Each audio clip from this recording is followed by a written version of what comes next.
Well, hello everybody. It's Tuesday. Time for this week's video. Get ready.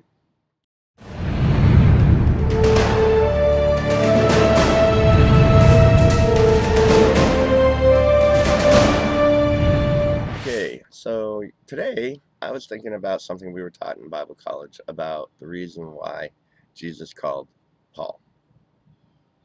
And their take on it was after Jesus had left, the 11 who were left decided that since Judas had died, that he needed to be replaced. And so Peter said, let's draw lots and decide who that should be. And so they drew lots and they chose somebody to replace Judas. And the way the Bible college taught us was, well, they should never have done that. Only Jesus could call an apostle. And that's why Jesus did it himself. And the guy that they actually selected was not a true apostle. So that's what they taught us. But if you actually look at what was going on in those years after Jesus had left with those 11 plus one, they were teaching people to obey the law and to follow the rituals of the temple. And they were telling them to circumcise their children.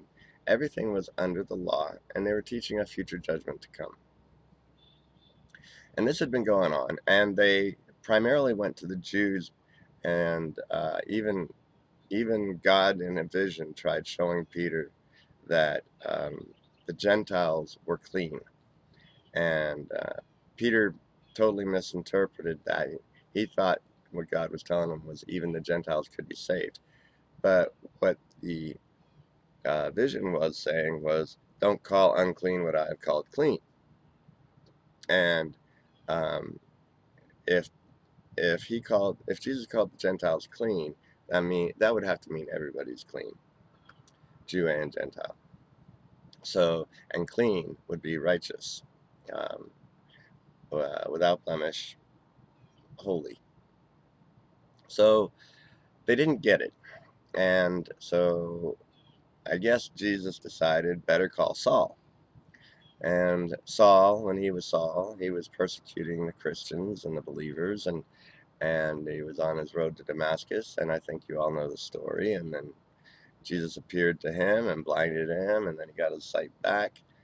And after that, Paul was led to go to Arabia, where he said he was taught of the Lord for 3 years.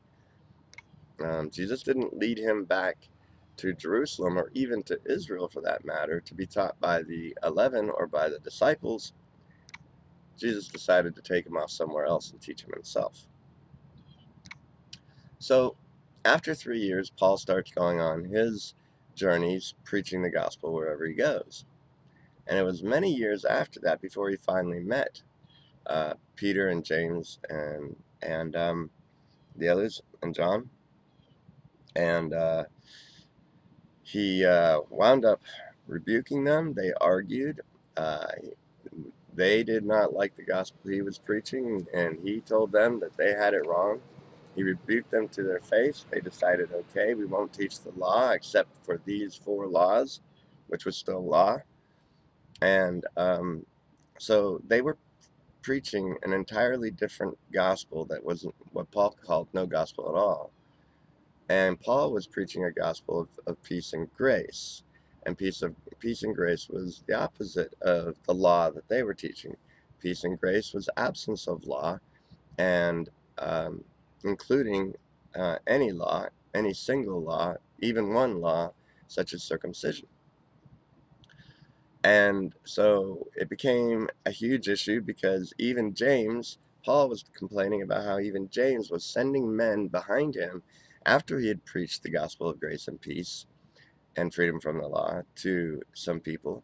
James would send men behind him to go teach them that they had to be circumcised, and which angered Paul.